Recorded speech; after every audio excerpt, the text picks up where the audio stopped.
I welcome you all to the first session of Algo Talks. Like on a Sunday afternoon, we have 45 people here, and which is very commendable. The first session will be of basic logic and maths. So before going in, I would like to brief you about our club. Infinite Loop is a students programming club of KJ Somaiya Institute of Engineering and Technology, Science. We became a CodeChef campus chapter in 2019 and have been active since then. We work towards improving the coding culture of our esteemed organization. We have hosted our annual intercollegiate programming contest, which goes by the name of Somaiya Game of Codes, which is a pan Mumbai event. We recently launched Project Code to develop the coding culture in our community. Through Project Code, we have conducted 2 online global open for all coding contests on CodeChef. Project Code 1.0 saw 2416 participants. Project Code 2.0 saw 2873 participants. And in Project Code 2.0, prizes worth 33,000 Indian rupees were given to the top 3 Indian winners. We have managed to bring together more than 5,000 students from 500 institutions through our coding contest during this lockdown. We also soon plan to do a rated contest. Also, on a lighter note, I would like to add, this is the first time our boys are going live. So like there's an added pressure being a first timer. Like we are no experts and our students just like you. So don't come with your all guns blazing. Go easy on them. If you feel you have a better solution than the presenters, like feel free to unmute yourself and speak. We are here to learn and let's not forget that. So I'd like to call in Harsh Katkade, who along with Vedant Kukate and Prasuk Jain will be presenting this session. Let's hear from Harsh Katkade.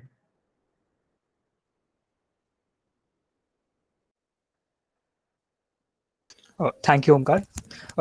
Good afternoon, guys. So, since many of you might be a beginner in the field of competitive programming, you might be wondering what exactly is competitive programming. Competitive programming is basically a competition in which you have to write a optimized approach towards the program so you can score as higher as rank possible and win the contest. It's basically running race for software developers, you can say. So your solution should be optimized. It should have less memory used and should be less time consuming to beat others. Okay, next slide, Vidham. So why is competitive programming so important for us? Competitive programming is basically used by aspirants to improve their analytical skills, problem skills, and their ability to work under pressure. For example, you are given 3 hours, and in 3 hours you have to solve 5 to 7 questions, which basically improves your ability to work under pressure.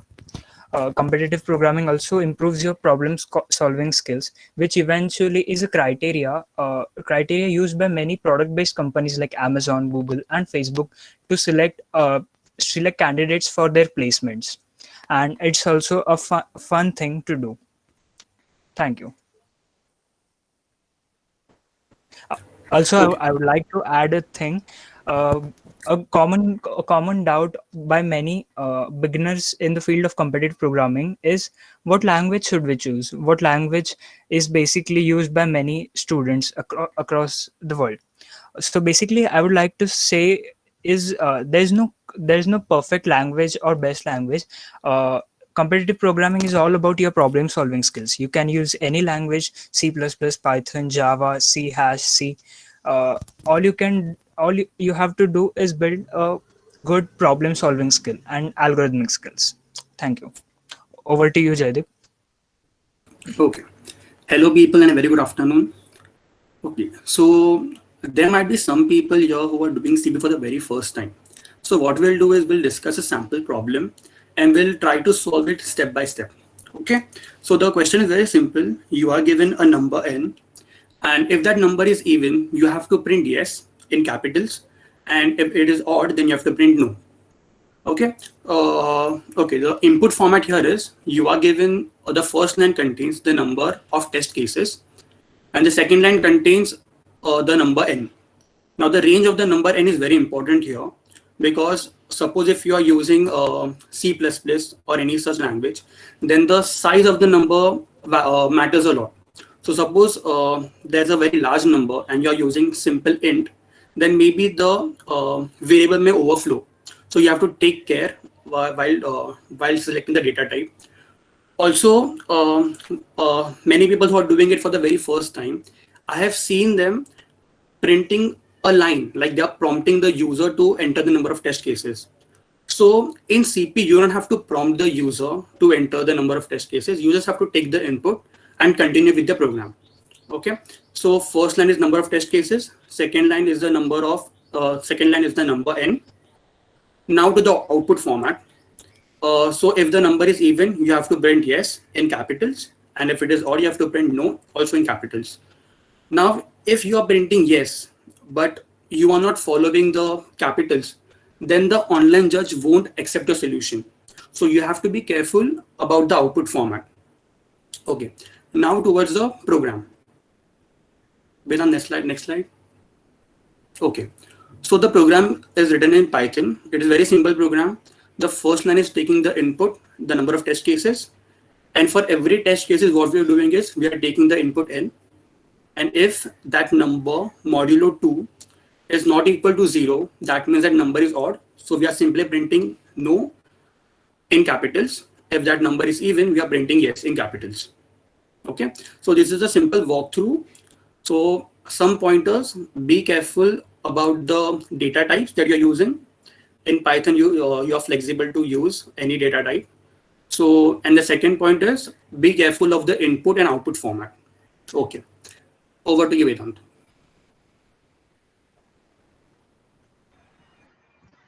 Hello. Okay, so today is the first session of Algo Talks. Our first topic is logic. It is an introductory topic which does not require, like, the questions are such that you don't require much of a programming skill. What you require is good intuition, and if you have that, you can solve almost all of these questions. Like, there are many questions in Google's monthly contest, Kickstart or CodeJam, or even like recently in Facebook's Hacker Cup, where the question is like very easy once you know the solution, and it has only a 1 line or 2 line solution. But the only difficult part is cracking the logic. So I think the first session would be a good introduction for the people who are not who are not started with CP, and also for the people who are efficient in CP, but they are not yet solved many of the logical questions. And so we had given around 24 questions, but because we don't have that much time to discuss all the questions, we will be solving some of the questions which we liked. And at the end of the session, you guys can ask us the problems, like your doubts about the remaining questions as well. And like, keep this session interactive for this to work.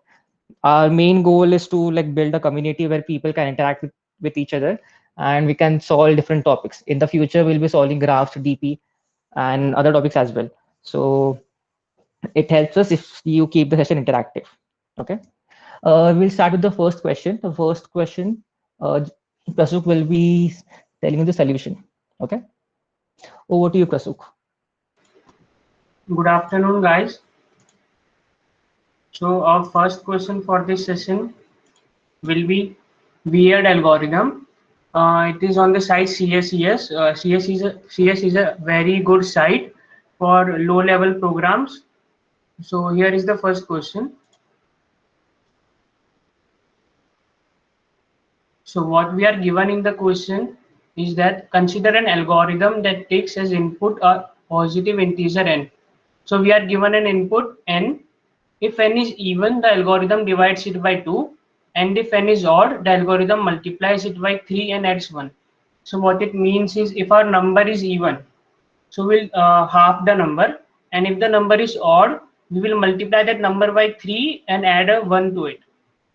So the algorithm repeats this until n is 1. So we have to repeat this cycle until our n becomes 1.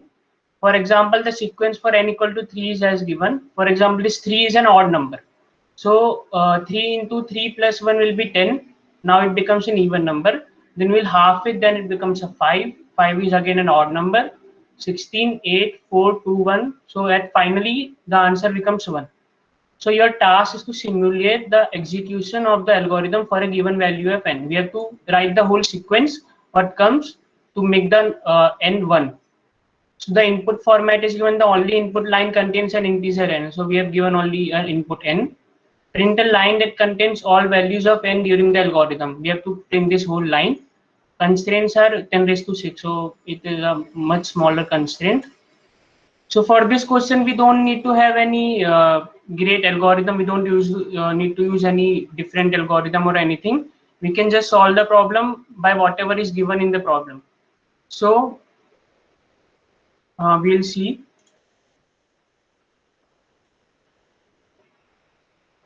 Okay. So here I have my solution for the problem. Here I am taking the input n, here this line. We are outputting that value. For example, if we get 3, then we are outputting the value 3 and printing a space with it. Then while n not equal to 1, it means we have to run this loop up to the time our n becomes 1. Okay. So if n percentage to not equal to 0. So what is the meaning of this percent? It is called modulus. Modulus function is the function, for example, if we divide our n by 2, so the remainder what will be obtained is the modulus function. So n modulus 2 not equal to 0. So if our modulus will be 0, that means the function is an even number. Any number if divided by 2 gives 0, then it is an even number. So we are checking if the number is odd, not equal to 0 means if the number is odd. So will n is equal to n into 3 plus 1, whatever was given in the question, and we are outputting that number. Else means if the number is not odd, it will be an even number. So even number n is equal to n by 2, we are outputting the number n, and our program is running. So it was a simple question. Whatever the input was given, we are directly. So this is expected. Thank you. Over to you, Vedant.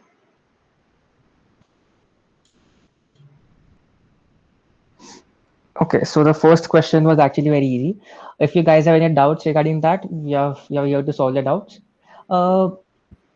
Okay, so the question that I would be doing is a more logical question now. Okay. So this question was on Codeforces. Codeforces is a Russian site where all of the like world's top coders compete, and this question is question A of division 2 round. But the thing was when this round was like when the people are competing in this round, many people solve this question after they have solved the more difficult questions. So this is actually a very easy question once you know the solution.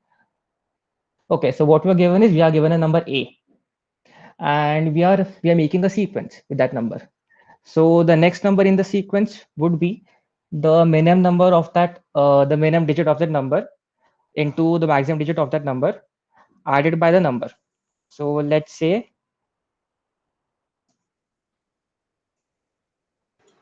Vedant, if you can zoom your slide. Oh, yeah. Okay.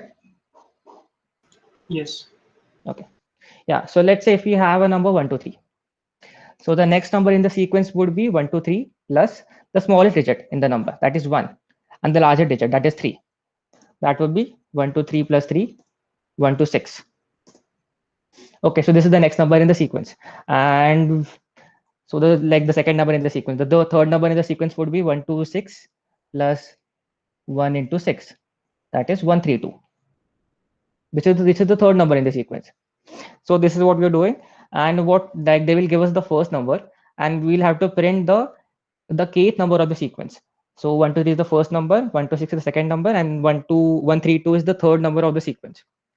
So the input format is same. We are given the number, and we have to print the kth number of the sequence.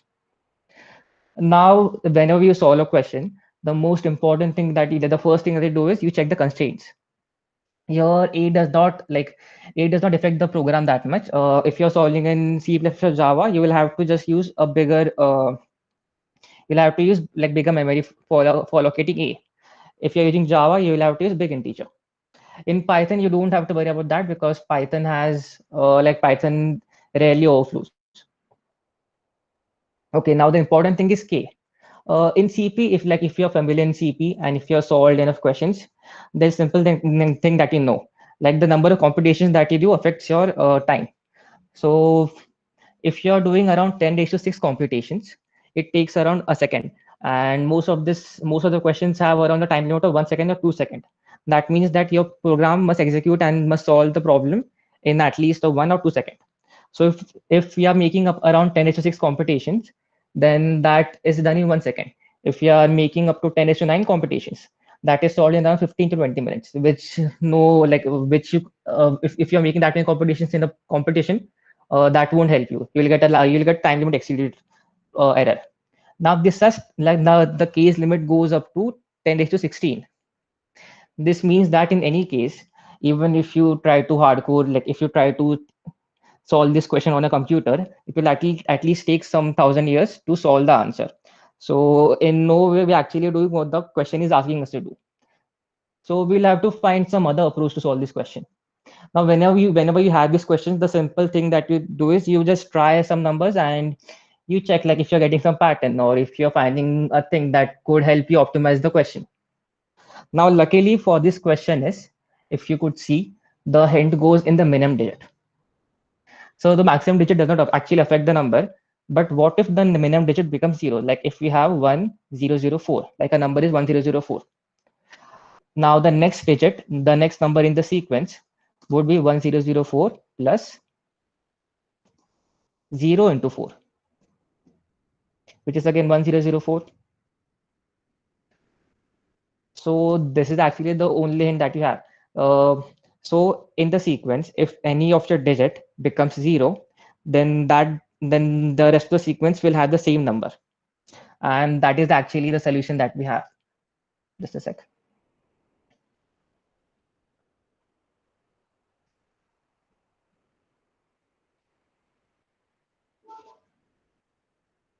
Yeah, I'm sorry, I think I got logged out.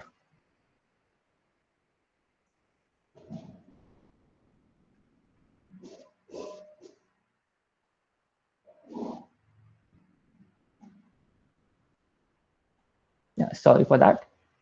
Okay, so that is what we're doing. We are doing what the computer tells us to do.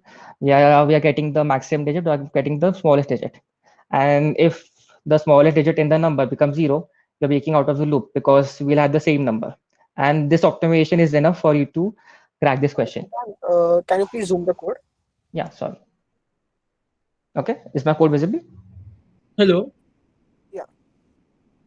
Okay, yeah. Hello. Then Python, it is much, yeah. Yes, Dhruv, you can ask. I had a doubt. Is there a built-in function in Python which finds the minimum and maximum digit for you Yeah, of a so number? what I'm doing is I'm actually taking the input in a string. Okay, so I'm converting the number in a string, and in Python, like the ASCII value of 0 is less than the ASCII value of 1, 2, 3, 4, or like and the other numbers. So if you're using Python, what you can do is you can convert the number in a string, and then you can just use the min max function. So the min max function will give you the lowest or the maximum digit that has the least or most ASCII value. So you'll get a character in that, and you're just checking if that character, you're then converting the character into int, and then you're again adding that into the number. So if you're using Python, you converting the number to a string would be a better option. If you're not Yes. using Python, you could simply just use a for loop and check all the digits. Yes, thank you. Okay, so again, this is a very interesting question because like this is the solution. That's all. And if you you generally get 2 hours or 3 hours to compete in a contest. And if in this contest your intuition is strong and you get the answer that this is the thing that will optimize the question, then you can just go for it because you will not have enough time to prove your theorem. Like I don't have a proof like this will always work. Like the eventually a digit should turn to 0. I don't have a proof of that. But if you have a good intuition, you can just bet on your intuition and you can actually solve most of these questions. Okay, CodeForge has many good questions and it is still one of the best coding sites online. So I recommend you guys to actually solve more questions over here. Okay, so if I missed a thing, if you have any doubts regarding this question or the solution, feel free to ask.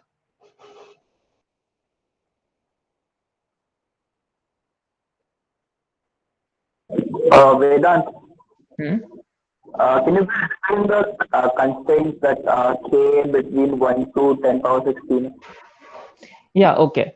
So because k is like 10 to 16 is a big number, and generally what you do is like how your k affects this your program is the greater the k becomes, the more computations you make. Okay, so let's say if your k is 2, then and your number is again 1 to 3. So you're changing 1 to 3 to 1 to 6 and then 1 3 2. So I'm making up to 2 computations, right?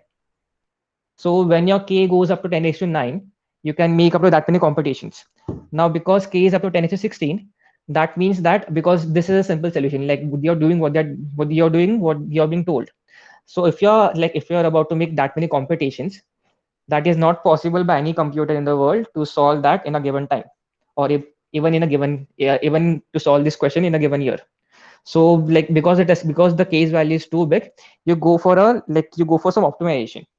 Many times what you do is you find an O log n solution, O log n solution or O1 solution, which are basically what you do is you like O log n solution means if And your the case, yeah, for sorry. the O solutions you were talking about, there are the three cases O1, O2. That is what you're talking about, or something else? Yeah, so I'm talking about the time limit you take. So ON solution is basically in this question, you're basically using as many computations as much you have K. So ON solution will be 10 to 16, the maximum value for ON solution. O log n solution would be that dot log. 1 minute, if you can see my code over here. Yes.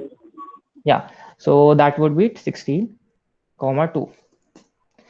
So you'll make about 53 computations in an O log n solution. Log n solution is basically you divide your solution, you divide your question into two parts.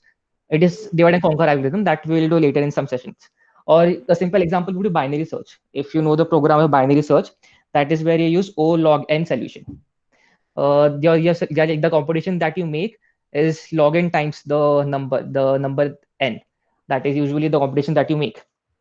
And for Okay. this question, we are like, I don't think we can actually define it by O log n or O1 solution because at some point the some digit becomes 0, and that is the point where you break out of the problem. But it should be smaller than Oh, ON solution. Okay. okay. Thank you so much. Yeah. Is there any more doubt?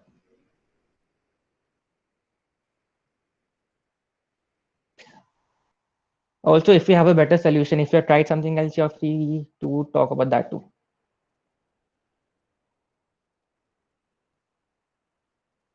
Okay, if we don't have any more doubts, I think we can move to the next question. So this was a typical question that you use the intuition to solve. Hello. Yeah. I'm in Python. There's a built-in function in order to find out the maximum and the minimum digit, but there's no such function in Java. So could you explain how Yeah. to Okay. tackle this problem in Java? So what in Java, what you would do is, do you know how to get each and every digit of a number? Yes, modulo 10. Yeah, mod n, and then you divide the number by 10. Yes, yes. That is what you will do. You will just use a for loop. Int I is equal to 0, I is less than. And then find the min and max. Yeah, that's all. That's what we'll do. And actually, even the built-in functions in Python and in Python, that is what they do. It is a linear function. That means Yes, the size okay. of the number depends. Like it affects your finding of min and max. So is there a possibility that we may end up getting a time limit error because we are using No. this? That won't happen Okay. because even 16 computations and 17 computations, like the size of the number affects your min and max problem, right? So even if your number is up to 1,000 digits, it will not actually affect your question much, and I don't think your number will go up to 1,000 digits. Before that only, we'll find like at least one digit should turn to 0. Okay. Excuse me. Yeah. Also, I'd like to add in C++, you can sort the string. If you're taking the input in a string form, you can sort it, and the first number will be your smallest digit, and the last digit will be your the largest digit. So that is also one option if you don't want to use the for loop. But won't it be an n log n process sorting the? See, and yeah, you're right that it would be an n log n process, but because your n is very small, at best your number size will be 18 digits. So your n will be 18. 18 log 18 is a very small number, so it becomes negligible. Okay. Thank you. Okay. Are there any more doubts?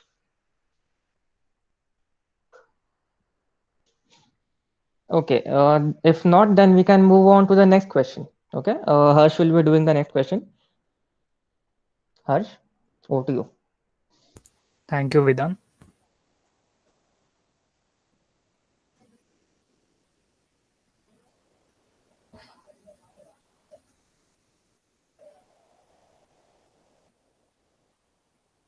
Okay.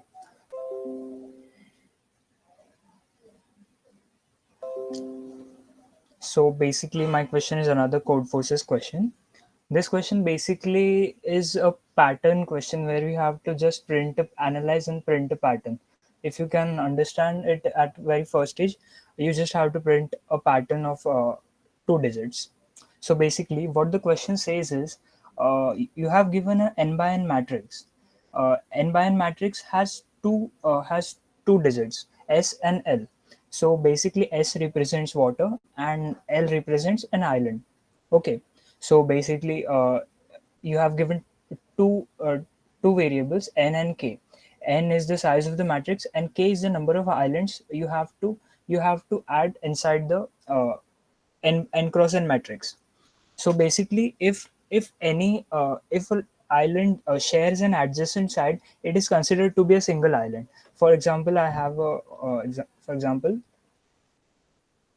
here in this first example, n is equal to 5, which means we have given a 5 cross 5 matrix having the C, and k is equal to 2, which means that we have to build two islands. So basically, what we have done is I have made the second row L and the fourth row L. So basically, these two things are itself an island because it shares an adjacent side. Okay, and in the second example, like n is equal to 5 and k is equal to 5, which means that we have to build 5 islands. So basically, what I have done is at every alternative cell, I have printed L. You guys would have understand by now what exactly we have to do. So let's move on to the code. Uh, Anyone has any doubt understanding the question? You can ask. Okay, so we'll move on to the code.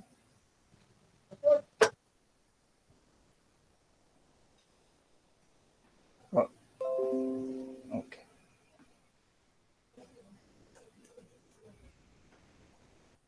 Okay. So basically, first we'll input n and k, then we'll check if n is odd or n is even. If n is odd, so the maximum number of islands which we can build in the C is this, n square by 2 plus 1. Or if even, then n square by 2. This is something you have which comes intuitively or comes by solving more and more problems or trying more and more examples on pen and paper. So what we can do is the only case in which the answer is no is when the k is greater than the maximum number of islands we can build on that C. In such case, we'll directly print no and exit the program.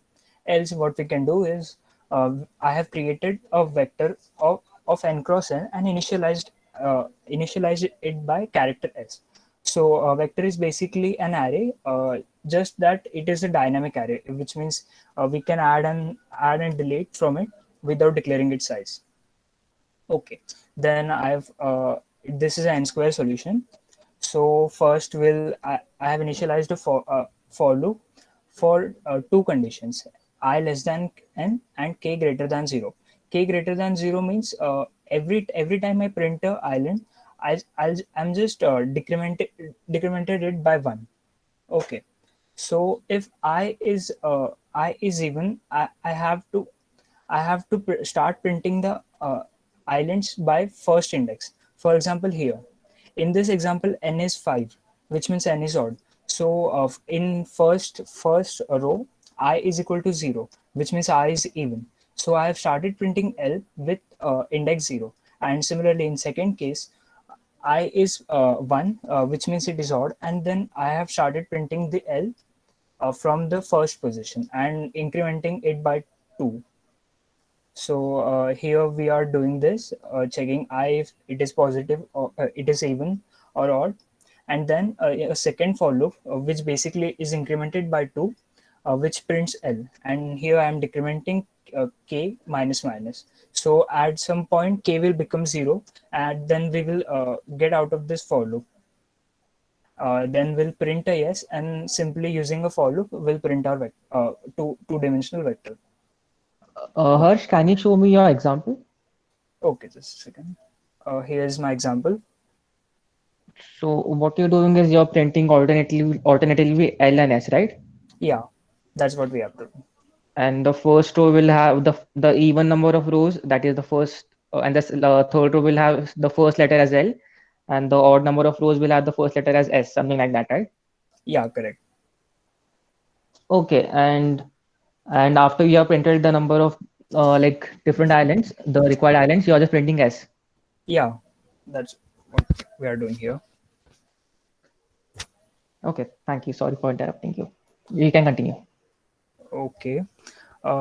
If anyone has any doubts understanding the question or the logic, you can ask. Or anyone has a better solution than me, you can show it here. Harsh, actually, I have a doubt. Yeah, please. You can ask. Can you show the question? Yeah, here we are printing LSLSL in the first line, but when Sorry, there can be your many. voice is lagging. Can you repeat your question? 1 second. Is it audible? Yeah. Yeah. There can be many combinations of the matrix, right? Yes, they can be. Like, isn't there going to be a chance where it's going to be a wrong answer when we submit the code? No, actually, what they do is they create a judge, which basically just checks if the number of islands is equal to k. So you don't have to worry about the orientation of the lands. You just have to insert the number of lands. Okay. In this question, you can have multiple answers. Yeah, it's a multiple answer question. Okay. Thank you. Okay. Hello. Hello. Yes, ma'am. Yes. Yeah, could you just show that example which Srinath was talking about right now? Yeah, Okay, so here, as he said, there is LSLSL. So instead, there could be LLSSL, right? LSSL. Yeah, you can do that. Even that works. Okay, so any sequence would work. Just that Yeah. there should be 5 L's. Correct. Oh. No. One S should be between two L, because continuous L makes one island. If you have LLL, that is one island. Acha. Okay. Like you can have LL, and in third row you can have LL. So basically, Another L. Okay. So then, okay. Got it. Thank you. Yeah, welcome.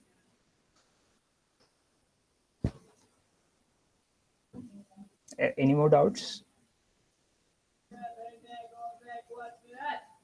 Okay, then over to you, Prasad, for the next question. Okay, so now the easy questions are finished. We'll be starting with the medium questions. Harsh, can you please stop sharing your screen? Okay. So the next question which we have is from Codeforces. The name of the question is 2 arrays and swaps. So here I have copied the question. So in this question you are given 2 arrays A and B, both consisting of n positive integers. You are also given an integer k. So what all we have given, we'll write that. Okay. We are given an array Hello. of n. Yes. Can you zoom out a little bit? Okay. Is it okay now? I mean zoom out, not zoom in. Wait a second. Wait a second.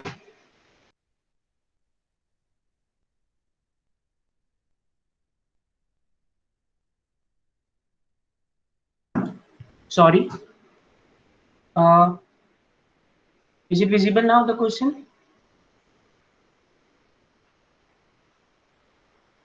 So you are given Yes, two yes. arrays A and B, both consisting of n positive integers, and you are also given an integer k.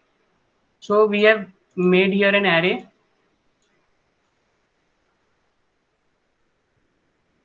One of our array is A, an, and another array can be Bn. Okay, and we are given an integer k with us. Now, in n move, you can choose two indices I and j and swap ai and bj. Note that I and j can be equal or different. Okay, so what does this mean is that we need to swap the elements of array A and array B. Okay, and we can swap any elements. It is not necessary that we should swap the, if we are taking the first element of array A, then we should take the first element of array B. We can take the first element of array A and take the last element of array B. Anything we can swap. Okay. So your task is to find the maximum possible sum you can obtain in an array A if you can do more than no more than k such moves. So okay, so k is the number of swaps we are given, and we need to maximize the sum of this array which we have here. Okay, so you have to answer t independent test cases. There will be t test cases. The input format is given. The first line of input contains one integer t. There's number of test cases. Okay, t test cases will be given. The first line of the test case contains two integers and then k. N is the number of elements in the array and k is the number of swaps available to us. The elements of the number of elements in A and B and the maximum number of moves you can do. Okay, so we will given the value of n and k and the values in the array A and array B. For output, we need to print the maximum sum of the array A. Okay, so I guess you guys have understood the question. So we'll taking one example here. Okay. This was the input case given to us in the question. So for the first input case, they have given the value of n they have given is 2, and the value of a is given 1. Okay. So array A we have what we have 1 and 2. And for the array B, we have 3 and 4. So our task is to maximize the sum of array A. So one thing we can do that if we swap 1 with 4, our value of maximum array A will be maximum. So if we do that, A will be equal to 4, 2. So the sum will be equal to 6. So why did I swap 1 and 4? Because the one was the lowest element, minimum element in the array A, and 4 was the maximum element in the array B. And we are given that we can swap all the ones, so we are swapping 1 and 4. Okay, we'll take another test case. We are given n is equal to 5. Okay, and k equal to 5. So we can swap 5 times. Array A is given 5, 5, 6, 6, and 5. And array B is given 1, 2, 5, 4, 3. Okay. So one thing we will do, we will first sort the array. The array A we will sort in ascending order.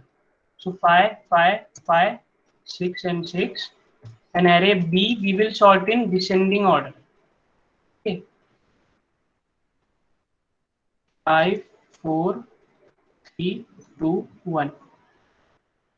So one thing we can see, the maximum element in array B is 5 and the lowest element in array A is 5. So even if we swap this, the sum of array A will not increase. So there no need of swapping the elements. So in this case, the sum will be the sum of array A, that is 5 plus 5, 15. 15 plus 12 is 27. Okay. The sum will be 27 and we don't need to swap anything. If you want, I can take another test case. Okay. Another test case will be 5 and 3. N is equal to 5 and K is equal to 3. The array A is 1, 2, 3, 4, 5. Already sorted. Good. B equal to 10, 9, 10, 10, 9. So in this case, here array is already sorted, so we'll just sort array B in descending order. It will be 10, 10, 10, 9 and 9. And we can swap only 3 times. Okay. So what I will do is we will swap the first this 10 we will swap with this 1. Okay. So it will become 10. Then again this 10 can be swapped with this 2 because this 10 is bigger than 2. So again we'll swap that. This 10 can be swapped with this 3. So again this will be 10. And we have done 3 swaps, so we cannot do more. So 4 and 5. So the maximum sum of this would be 39. Okay. And you can check here the output was 39. So how we'll code this problem? I will show you the code. So what I'm doing here. Okay. So first here we are taking the input of n and k, and we are making two arrays a n and bn. We are putting input in the array a and array b. Okay. Then we are sorting array a in the ascending order, and here we are sorting array b in the descending order. Now I am running a loop from I is equal to 0 to I equal to k, I less than k, because we have only k swaps with us. If a of I is less than b of I. So what does this mean? We are sorting a and b. If a of I is the first element, 1 is less than b of I, 10. Okay. If a of I is less than b of I, then we need to swap that element. If it is not, this case was here, this one. If a of I is not less than b of I, this case, then we just break out of the loop. Okay. And we are here we are doing the sum of the array, and we are printing the sum. So I have even submitted my code here. Sorry.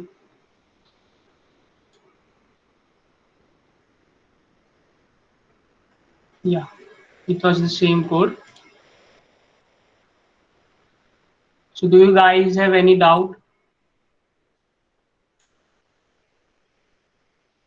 You can ask if you have any doubt in the question. Or if you want me to explain the question again. This was our question.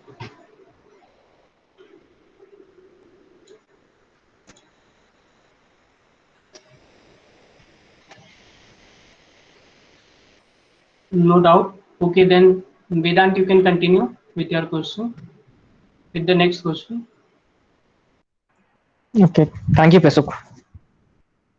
Okay. So the next question I'm doing is again one from Codeforces. Codeforces has had very many interesting and many good problems. Okay. So this one is again from a Division 2 contest. A division 3 contest. Okay. And this was the first question in the contest. So what the question actually says is that you have to build an array, and array is a data structure where you have n number of elements, and that all elements are assigned to a single variable. Okay, so let's what they're asking us to do is they are asking us to build an array of size n. Okay, so if the size of an array is 5, so we can build, and it is an integer array. Okay, so we can build an array of 5 elements. Now the next thing that they're asking us is that the sum of all the elements in the array should be equal to x. X will be given to us. Okay. Also, all the numbers in the array should be non-negative. Now, like, this part seems easy, but this is where the question gets interesting now. What they're doing here is they have a function which is taking the difference of adjacent elements and taking the absolute value. Absolute value means converting negative into positive. So let's say that we have this number. Okay, we have this array. So what we're doing is we'll take a difference of all the adjacent elements, that is 1 minus 2 is equal to minus 1, and the absolute value of that, which is the absolute value of minus 1 is 1. And we'll add all these values. So 1 minus 2 will become 1, and this will become 1, this will become 1, this will become 1. And we'll add all these values. So in the end, the answer of the function should be equal to 4. Okay. Now what they are asking us is they want to maximize the value of this function. The function is this, that you will the absolute difference of all the numbers and summation over it. Now we'll be given the size of the array. We'll be given the value x. X is what? The sum of all elements should be equal to x. So here we have 1, 2, 3, 4, 5. So your x should be 15. And we have to maximize the function's value. The function is this. So again, in this question, like when the first time I was trying this question, I had nothing in my mind. There was no solution I had. But once you in CP and even in maths, you learn that sometimes you have to just dive in the question and just try different things. So we'll do the same. Let's say that the size of the array is 5, that we have to build an array of size 5. X is 15. And now let's try to maximize the function's value. The function being I already told you the function. So the first thing that came to my mind was we can use 0. Like we are not allowed to use non-negative numbers, but we can use 0, and we can repeat any number that you want. So what we could do is I can have 7 here and I can have 8 here. Okay. Now the sum would be 0 minus 7 is 7, 7 minus 0 is 7, 0 minus 8 is 8, 8 minus 0 is 8. That would be 7 plus 8 plus 8. That would be 30. So if I have like to maximize this sum, what we're doing is we are putting extreme numbers. Like if I'm putting 0, one minimum number and one maximum number, and 0 is the minimum number that we could use. So we'll use the maximum number at the even places, and we'll use 0 at the odd places. So that should maximize our function. But I'm not sure like if there is a better way or not. So we'll try some other ways also. Okay, like I think I went a bit too fast. Is there anyone who has not understood the question?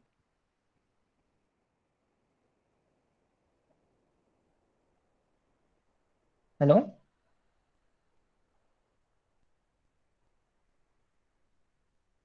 Okay, that's fine then.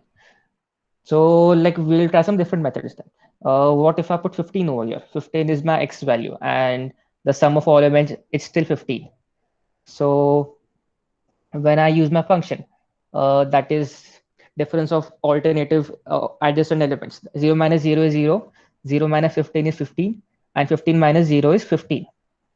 So again, the sum that I get is 15 plus 15. That is 30. Now this being the first question in the division 3 round, like if you have a proper, like if you think that you have a solution, you probably have the solution. Like there's no much hidden trick behind the questions, like the question A of division 3 round. Like if you're trying more contests, what will come, like you will who think that you have the answer, you probably don't have the answer, कुछ तो गड़बड़ होता है उसमें. तो इसमें भी actually same चीज है, इसमें हम लोगों ने ऑलमोस्ट आंसर निकाल लिया इसका, बट इसमें एक छोटा सा प्रॉब्लम आ रहा है. सो अभी यहाँ पर क्या दिख रहा है मुझे कि ना एवरी टाइम मैं एक्स के वाले कुछ भी रखूँ, एक्स में 13 रखा, 10 रखा, 5 रखा, एंड सपोज मेरा साइज 5 है, तो मैं मेरा जो समेशन का वैल्यू, मुझे समेशन का वैल्यू प्रिंट करना है यहाँ पर. ओके, मेरा समेशन का value would always be twice of x. मैंने इसको अलग अलग वे में ट्राई किया. मैंने यहाँ पर 0 डालकर देखा, यहाँ पर मैंने 5 डाला, यहाँ पर 5 डाला मैंने. when I use the summation function, जहाँ पर मैं दो का डिफरेंस निकाल रहा हूँ, that is 0 minus 5 is again 5, 5, 5 and 5. इसका आपस 10 निकल रहा है answer. Okay, that is sorry 20 निकल रहा है इसका answer. that is 5 plus 5 plus 5 plus 5. So what you could say is कि for almost all the answers, जब भी तुम्हें कुछ आर का साइज मिलेगा या फिर तुम्हें x मिल जाएगा, उसका आंसर मिलेगा x into 2. This is the first thing. अगर तुम लोगों को इतना हिट हो गया, देन एक्चुअली तुम्हारा ऑलमोस्ट क्वेश्चन सॉल्व हो गया. उसके बाद बस अभी यहाँ पर एक प्रॉब्लम क्या होता है ना, कि this works only when the size of array is at least 3, क्योंकि मैं दोनों साइड पे 0 डाल सकता हूँ. अगर मेरा साइज 3 से भी छोटा हो गया, 5 हो गया, मेरा समेशन फंक्शन क्या बोलता है कि दोनों एडजेसेंट का डिफरेंस निकाल के एब्सोल्यूट वैल्यू निकालना है. So when the size of array is 2, तब मेरा आंसर क्या बनेगा, 10. And when the size of the array is 1, तब by default आंसर 0 बनता है, because कुछ adjacent है ही नहीं. So actually it took me some time to solve this question, क्योंकि मुझे स्टार्टिंग में क्लिक नहीं हुआ था कैसे कुछ कर सकते हैं, फिर आंसर मिलने के बाद भी यही आंसर है, मुझे क्लिक नहीं हो रहा था. I was trying for some proof कि actually ये आंसर आएगा कि नहीं, but like छोटा sort of proof मिल जाता है if you try enough, कि if you have the size of the array 5, and if you have the elements at the even position, let's place them A, B, A and B. You know that A plus B should be equal to X, and जो answer रहेगा that would be A plus A plus B plus B. So that is 2 into A plus B.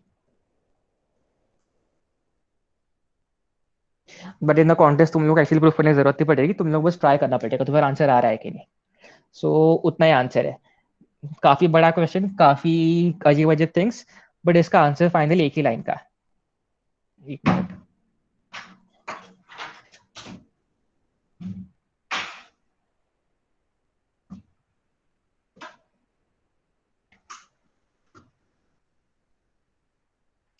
सो मैं वही कर रहा हूँ. अगर आरे का size 1 होगा तो मैं 0 प्रिंट कर रहा हूँ.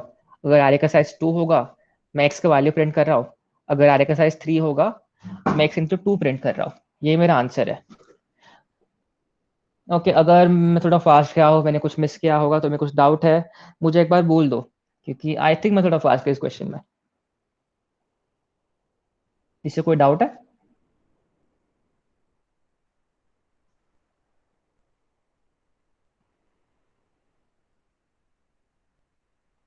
Okay, nice. Again code forces के क्वेश्चन काफी अच्छे होते हैं. रशियन साइट है, बेस्ट कोडर्स वर्ल्ड के वहीं पर होता है, तो क्वेश्चन काफी अच्छे होने चाहिए यहाँ पर. ओके, अगर किसी को कोई डाउट नहीं है तो हम आगे मूव कर सकते हैं. आई थिंक मेरी बात हर्ष है, right? Over to you Harsh. Okay, thank you, Vedant.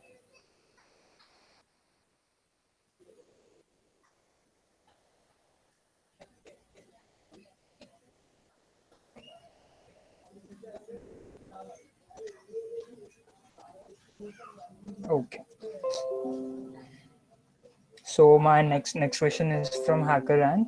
It's basically a string manipulation question based on logic. So basically what my question says is, you have given a string which consists of capital letters and an underscores. It's actually a board game. So underscore represents an empty cell on which you can move your alphabets. So each alphabet represent a color, a ladybug of that particular color. For example, Y represents yellow or red, respectively. Okay, so what you have to do is you have to print yes or no in this question. The yes for if all the ladybugs are happy, which means that each ladybug should have the same letter on its either of the adjacent side. For example, here in this example, you are given YYRRPB, in which all the ladybugs are happy. Like every alphabet has the same alphabet on its either side. And in this example, like you can basically rearrange the string. For example, in this one, you can basically put this last r besides of this r, so we are left with an empty space in the last. Similarly, you can take this b and place it over here. So, we'll have an two empty places at the last of the string. So basically, we have to print yes in this uh, for this string. Is there any doubt understanding the question? Okay, we'll move on to the examples. Some examples. Okay. In this first example, basically there are three alphabets: A, B, and C. But we can here see that A and B are happy, but C is not happy because it does not have any same letter on its either side. So the answer is no. In the second example, basically we can take this last C and place it here in the second last position. So therefore all the ladybugs become happy, and we can print the answer as yes. In this example, in the last example, we can see that there is no empty space. So how do we shuffle the ladybugs here and there? So basically the answer is no. From this last example, I guess most of you have understood what exactly we have to do. There should be at least one underscore present in our string. Okay. What I've done is basically count the number of underscores over here. This is the main crux of the question. Just a second.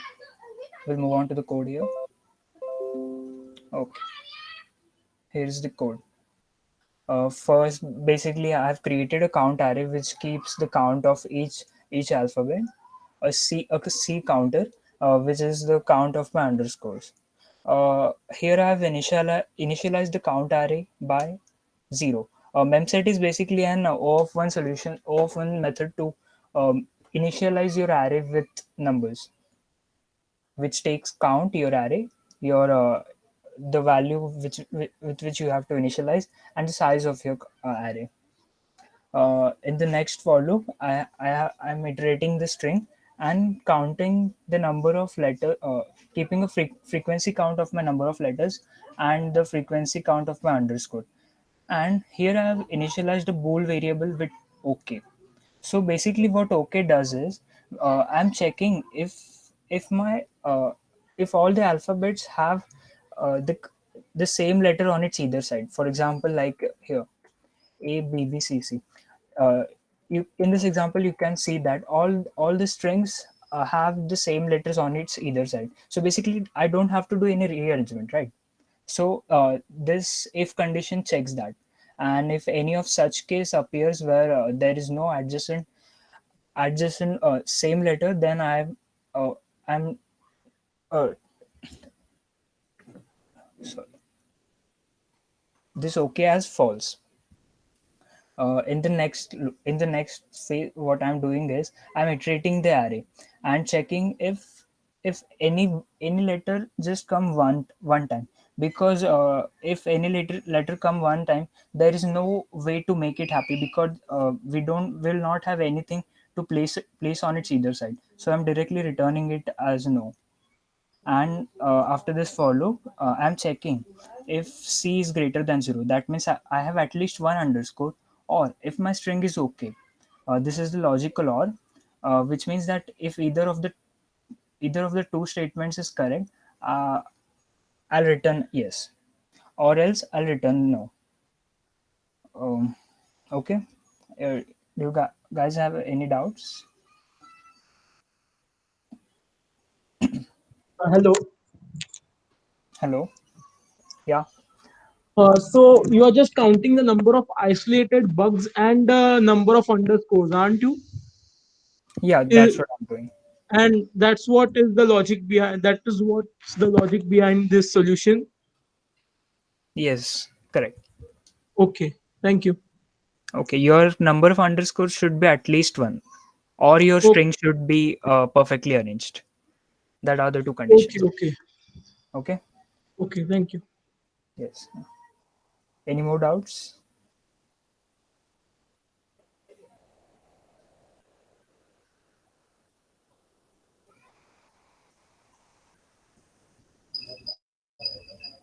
Okay, then I guess we can move ahead. Over to you, Prasad. Okay, I will be doing the last question actually. Hello? Yeah, continue Yeah. with. Yeah. Okay.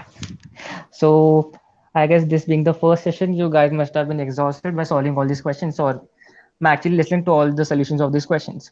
So we'll keep it short and I will do the last question, the last logical question of this session. And then you can take some doubts. If you guys have solved any question that we have given you, you can just ask us the doubts. Okay.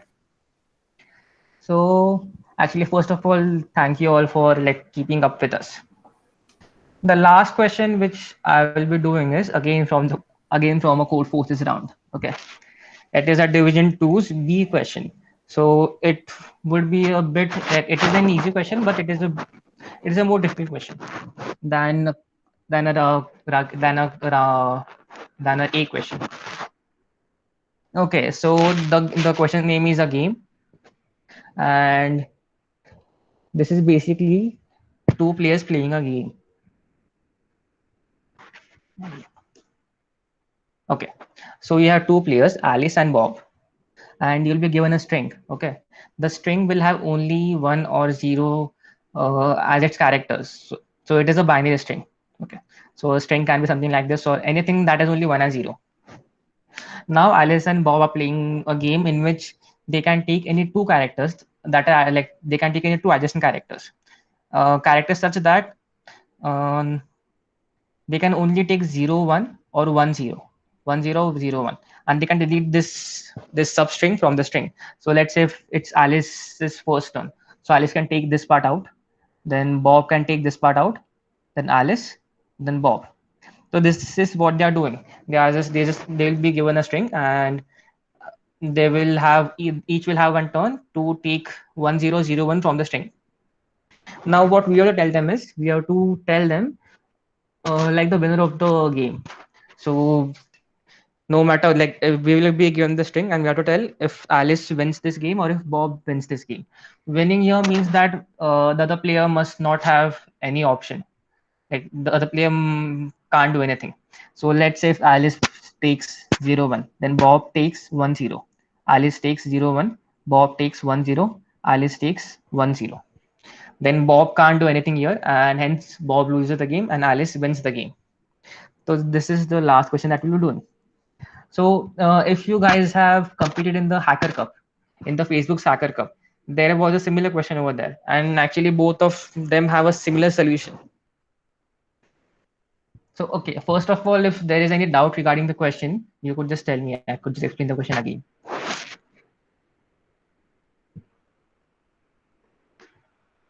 Okay, nice.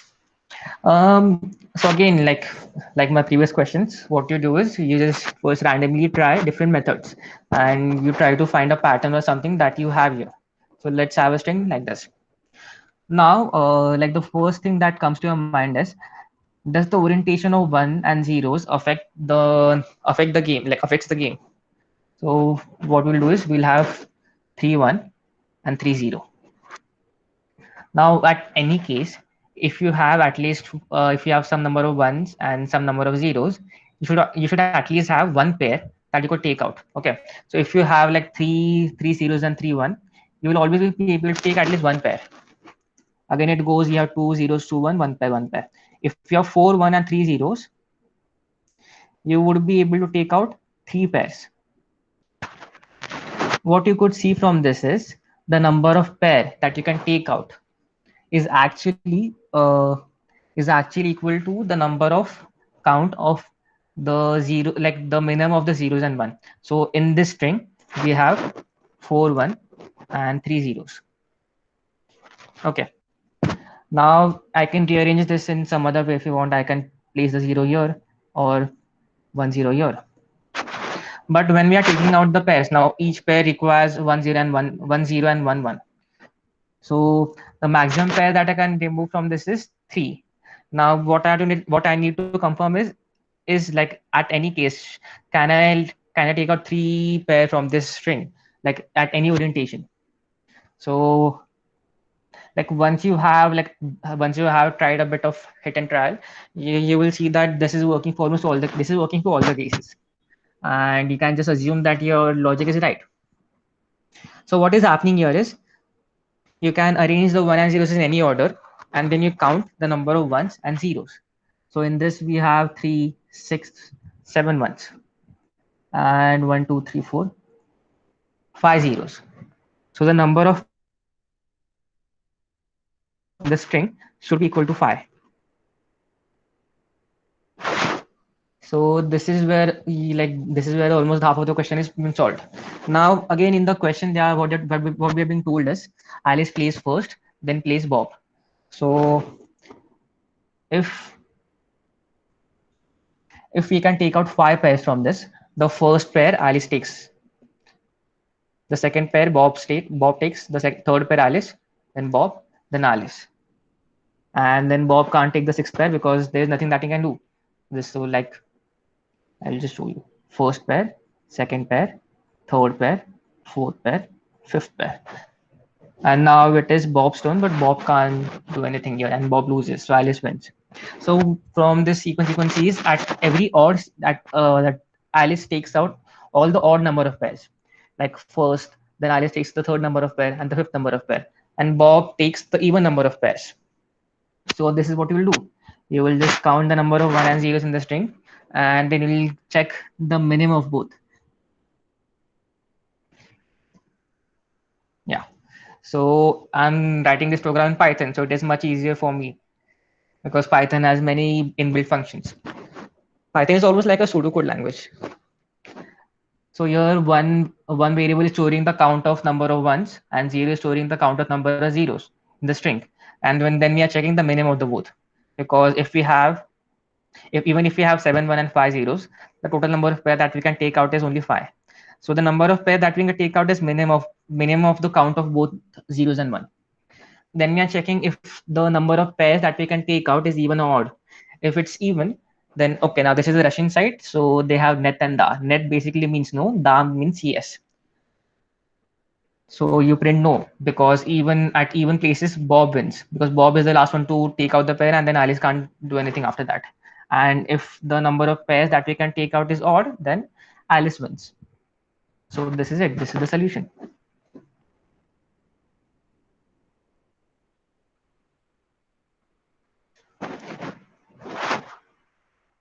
Are there any doubts or any questions that you would like to ask about this question? Hello, I have a doubt regarding the last question which was discussed. Harsh's question? Yes. Okay, yeah, fine. So in the last question, do we just need to keep a track of the frequency of the frequencies of the digits of the letters in the string, or do we need to check if they are adjacent to one another or not? Actually, in a single for loop, we are doing both the things. We are also keeping the track of the frequencies, and we are also checking if the given string is readily okay or not. That's what the okay variable does. Okay, but isn't it? Won't just keeping the track of frequencies work for us? Because even if we have one underscore, we can arrange them in such an order that every ladybug is happy. So isn't that the necessary and sufficient condition? That isn't actually, because what if your count is just 1? If any string is 1. Okay. Sorry, like any character frequency is 1. Okay. Yes. Okay.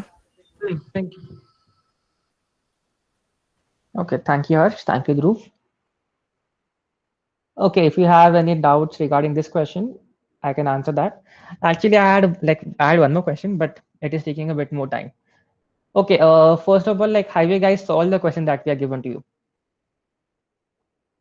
I think like many of you joined yesterday or the day before yesterday, so you weren't able to solve all the questions or even read all the questions. So for the next round, which we have is linked list, sorry, linear data structure. You'll have all the questions by the end of the day, and you can just try all these questions now because logic is more subjective. So some might find a particular question easier than the other question, and so like here the easy, medium, hard criteria does not actually matter much. But in the coming sessions, the easy, medium, hard criteria like uh, would have a defined boundary. So like a easy question would be an easy question. Okay. And so in the next sessions, actually do try to solve these questions. And if you have a better solution, or if you have any doubt regarding those questions, you can always ask us in these sessions, or you can ask us in the group. We'll be there to solve any doubts. Okay, I guess before like if you have no doubts regarding this last question, what I could do is I could ask you like if you have solved any questions and was there a particular doubt in a particular question that you had, you can ask us. Yes, I have a doubt in one of the questions which wasn't discussed. It's about that LCM, greatest LCM of Geeks for Geeks platform. Which question is it? In the easy ones, sum and maximum probably. Yes, sum and Yeah, maximum possibles. I think this was Prasuk's question, I guess. Yes, I can answer the question. So, What is your doubt? So is it that we just need to find out a pair of co-prime numbers which satisfies our constraints, that is the sum is equal to the number which they have given? See, I found an efficient approach was that if we just find the co-prime numbers, which are greatest co-prime numbers, which can just add up to x. Yes, yes, that's what I was asking. I'm sorry, what was your doubt again? Do we just need to find out the greatest pair of co-prime number which is somewhere near the midway mark of the number? So what I mean is, if it's 30, then we should find a pair of co-prime numbers which we first find somewhere near 15. So in this case, it's 13 and 17. So is that why it is 13 and 17? I will explain you. So okay, then 30 is an even number. Yes. First of all. So whenever we divide an even number by 2, we get 15. And so the co-prime number will be 14 and 16. Okay, but 14 and 16 are not a co-prime number because they have 2 as one more divisor. Yeah, factor. So for in that case, what we do is that we make them odd. So 14 minus 1 would be 13 and 16 plus 1 would be 17. So 13 and 17 would be our optimal numbers, co-prime numbers. So this is the case that we are doing in this question. Okay. So we are basically taking the number is even or odd. Then we'll check if the half of the number is even and odd. And then we'll find the co-prime numbers according to that. Okay. Okay, basically what Dhruv is saying is correct. Like we are just taking the co-prime number, which should be near the middle. Yeah. Thank you. There's actually one more question which I wasn't able to do. It was on the Japanese side at Coder because the solution was in Japanese. So I will have to see that. Even we weren't able to solve all the questions because some of the questions were difficult. But I think we have solved all the questions. So if you have any other doubts that you have, you can just ask us. The ladder question. It's a second one in easy. Yeah, I think that Time was limit. yeah, I think that was a mistake from our part. I think Jaideep had a solution, but it was in DP. So I don't think it fits right with the first session. Jaideep, like, have you tried the question?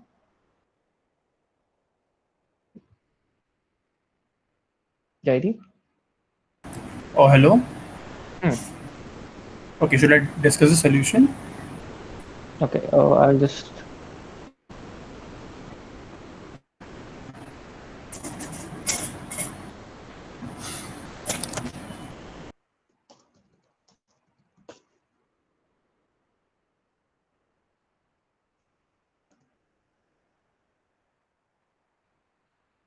Do you want to share the screen?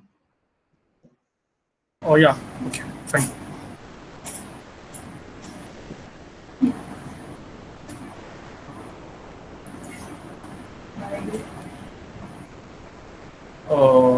Actually, I've joined from Firefox, so actually, when I share the screen, it won't be visible actually.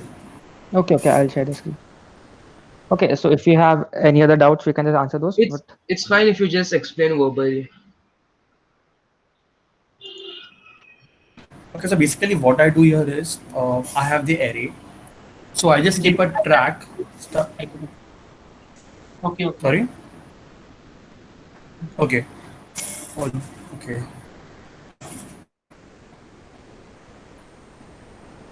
Ladder question, right? Yeah, I shared the screen. Vedant, can you please open the sample example? Yeah. Okay. Okay. So what we do here is suppose the array given here is 1 to 1, 3, 3, 5 to 1. Okay. So what I basically the question is basically they will give you L and R, and you have to tell them if there is a particular pattern between L and R. So the pattern that we are looking here is the numbers in that range should first increase, and after that they should decrease. So there will be like a mountain type shape, if you may. Okay. So we just have to print if there's this pattern in the given range. So here what I do here is I form two arrays. In one array, I will track from starting from a particular index.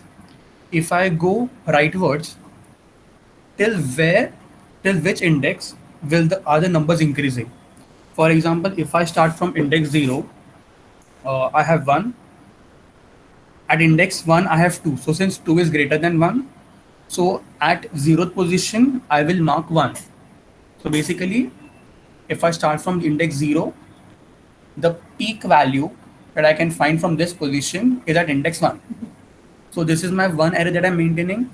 And the second array that I'm maintaining is starting from a particular index. If I go rightwards, till what index are my numbers? Do my numbers keep on decreasing? So for an example, if I start at index 0, 1, 2, 3, 4, 5. If I start at index 5, the index that I store there is in 7, because if I start at 5, I can go to 2, which is smaller, and from there I can go to 1, which is also smaller. So there is a decreasing pattern. So at index 5, I will store 8. So when I form these two arrays, I just have to check if there is this pattern. Like for example, if the given L and R is 1, 3. Actually, I can't explain it without forming the arrays.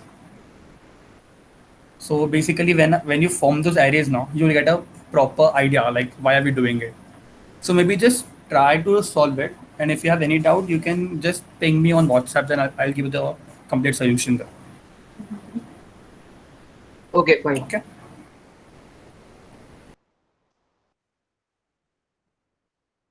Okay, are there any more doubts?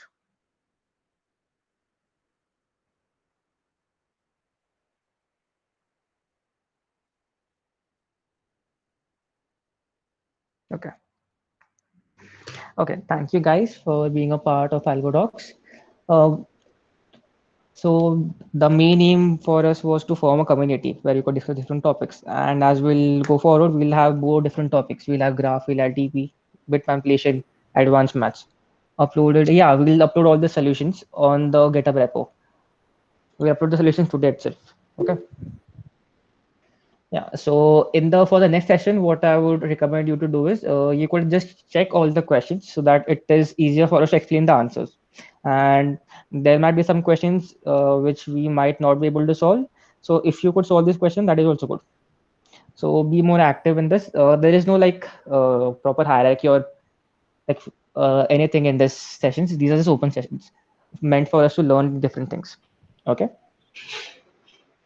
We'll be even sharing a feedback form, so you can just give your feedback about your first session. We will just learn from the feedback form and improve in the next session? Yeah, so this is basically a growing thing. This might develop into anything what you want. So it is better like if you guys give us the feedback and we can improve in whatever direction that you want. Okay, thank you so much, everyone.